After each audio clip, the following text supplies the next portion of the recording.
हिरालालजी, हे खैरी गावाचे तुम्ही जे 31 शेतकरी आहे, सगळे शेतकरी होते, आज भूमिहीन का झाले? काय घडलं असं? सर, हे गोष्ट प्रकल्प हे आल्यामुळे काही शेती संपादित केल्या आणि आम्ही त्या स्वखर्चून दिला, कारण की तो राष्ट्रीय प्रकल्प असल्यामुळे आम्ही अडथळा केला नाही. आणि जो आम्हाला मोबदला मिळाला तो अल्पसा मिळाला, तरी आम्ही सण केला, घेतला. परंतु जे आमच्या उरलेल्या शेती आहेत, आम्ही ते वाहत होतो. आज या पंजोबापासून आम्ही चालत आलेली आमची शेती परंपरा आम्ही करत होतो. परंतु आज आम्हाला शेतीकडे जाण्याकरता मार्गच नाही. बॅकवॉटरमुळे सर्व पाणी रोडवर आलेलं आहे. त्यांच्यामुळे आज आम्ही म्हणजे वंचित झालेलो, म्हणजे आम्हाला माल पिकवता येत नाही. सर, आपला उदरनिर्वाह कसा करायचा हा मला प्रश्न पडला सर आम्हाला आता. हे किती शेतकरी आहे ज्यांची जमीन जी आहे ती बॅकवॉटरच्या मध्ये गेली आहे, कधी बेटासारखी झालेली आहे? किती शेतकरी आहात आणि गेल्या किती वर्षापासून तुम्ही लोक शेती करू शकता, सगळं सांगा. सर, आमचे आता उरलेले एकूण 31 शेतकरी आहेत. आणि आता आम्ही जवळजवळ 7-8 वर्षापासून आम्हाला ते शेती करता येत नाही. तुम्हाला शेतीवर जाणं शक्य नाही? नाही सर, शक्य नाही, पाणी असल्यामुळे. वर्षभर असंच पाणी असतं? Yes sir. त्यांच्यामुळे आम्हाला तिथे शेतावर जाता येत नाही. त्यांच्यामुळे आणि जो शासनाकडून आम्हाला जो काही कर्ज मिळतो, कारण ई पीक नोंदणी, कारण शेतामध्ये मालच नाही तर ई पीक नोंदणी करता येत नाही, त्याच्यामुळे आम्हाला कर्ज पण मिळत नाही सर. त्याच्यामुळे आम्ही वंचित राहिलो सर. तर ती शेती फक्त एक जमिनीचा तुकडाच होऊन गेलेली आहे, बाकी तुम्हाला तर काहीच फायदा नाही. नाही सर, काही फायदा नाही, पडीत आहे सर आता जागा. सध्या तुम्ही काय करताय आता? उदरनिर्वाहासाठी काय करावं लागतं? का तुम्ही शेतकरी होते, आज शेती करू शकत नाही, तर उदरनिर्वाहासाठी जगण्यासाठी काय करताय? सर, आता मजुरीचं काय असतं, मजुरी काम करायचं आहे. काय उद्या पर्याय नाही सर. कंपन्या नाही, काही नाही, आपल्या जवळपास कंपन्यासुद्धा नाही. आणि शासनाने अशी कोणती व्यवस्था करून ठेवलेली नाही प्रकल्पग्रस्तासाठी. जे प्रमाणपत्र आम्ही बनवला. सर्वात महत्त्वाची गोष्ट ही आहे की ज्या शेतकऱ्याची शेती या साईडला होती ह्यांनी ग्रहण केली आणि मोजकी कोणाची 2 एकर 3 एकर अशी शेती तिथं शिल्लक ठेवली. की ते शिल्लक ठेवली कशी काय हेच मला म्हणजे अजून आजपर्यंत कळलं नाही.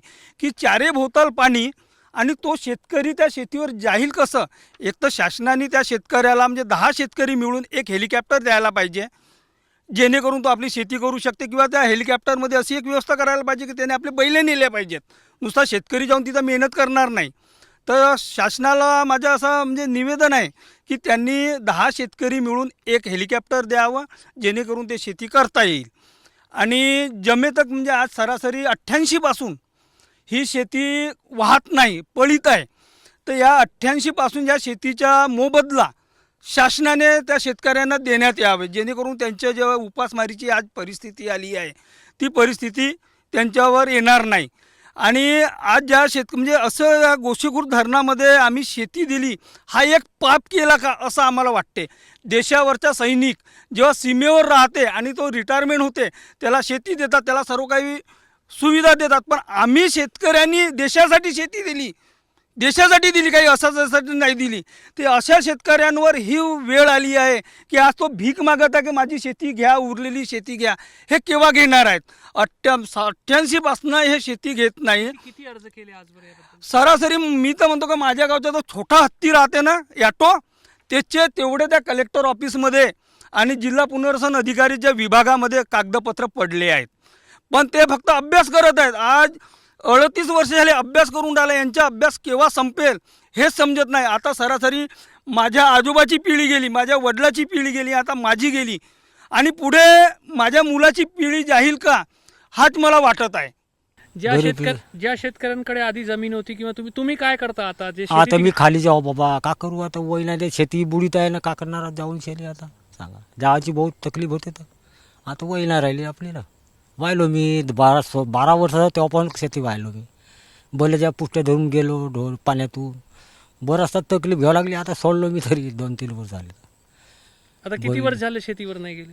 तरी 2-3 वर्ष झाले का 5-10 वर्ष झाले तर माहीत पाहिलंही नाही. काय झालं, पडीत आहे ना जी. म्हणून आता काय नाही काही करावं लागेल. पैसे नाही मी. हो, वर्षभर राहते ना जी, जातच नाहीत ना. आताही कुठे जाऊन नाही शकत ना तुम्ही. जाऊ शकता एवढ्या पाण्यातून, अजून 2-4 ढोड्या पडतील ना जी, एवढ्याला लांब लांब चांगल्या भरपूर. मग ते संपादित करणे जरुरी आहे पूर्ण जमीन. काय मागणी आहे सरकारकडे?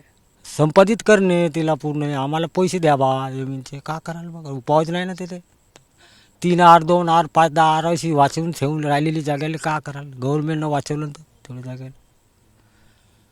प्रत्यक्षात म्हणजे तुम्ही शेतकरीचे शेतमजूर झाले. हो हो मजूरच आता मुलाबाळाच्या भरोश्यावर खावाचा जातात कामाधंद्याला माती भेकायला तर का करा. तुमचं नाव सांगा जी. श्रीकांत हरिचंद मेश्राम. श्रीकांतजी, तुमची किती शेती तिकडे पाण्याच्या पलीकडे राहिलेली आहे जी संपादित करण्यात आली नाही, आणि ती शेती तिकडे अडकल्यामुळे तुम्ही आधी शेतकरी होते, आता काय करतात, किती आर्थिक अडचणी निर्माण झाल्या, सगळं सांगा.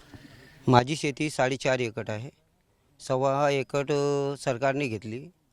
उर्वरित शेतीसाठी जाण्यासाठी मार्गच नसल्यामुळे 2 ते 3 वर्ष मी शेती केली. आता मी पर्याय काहीच नसल्यामुळे मी एक लहानशी पानाची टपरी घालून सनेरी कसाही गुजारा करीत आहे. पण माझ्या अशी इच्छा आहे की सरकारला की आमची उर्वरित शेती जी आहे ती घेण्यात यावी, नाही तर आम्ही 26 जानेवारीला आत्मदहन करू. हे जे शेती तुमची तिकडे जे राहिलेली सुरुवातीला कसं जाऊन केली, पाण्यातून जाऊन पाण्यातून जाऊन केली आहे. छाती पाण्यातून गेले. पर्याय नसल्यामुळे बायांना नेण्यासाठी मार्ग नसल्यामुळे त्यांना कसे तरी इकडून तिकडून डोंग्याने न्यायचे. आपली शेतीतले काम करायचे डोंग्याने न्यायला लागे किंवा छाती पाण्यात आपण स्वतःहून जायचं, पण बायांना न्यायसाठी कामासाठी त्यांना स्वतःहून न्यायला लागे, डोंग्याने न्यायला लागे. आज उदरनिर्वाह करणं किती कठीण झालं आहे. म्हणजे आता तर पर्यायच नाही ना, काहीच नाही. शेतीशिवाय आम्हाला पर्याय नव्हता पहिले. आता काहीच नाही राहिलं आहे, मुळीच काही नाही. आता ते लहानशी आपली पानाची टपरी चालवून सनेरी आपला उदरनिर्वाह करते. शेती राहिली असती तर आज पाणटपरी नाही, पानटपरी नसती केली राहती. शेतीत कसा तरी पिकत होता, काहीतरी मिळत होतं, 2 रुपये तरी मिळत होते. आज काही नाही मिळत. मकानसुद्धा नाही झाले आमचे,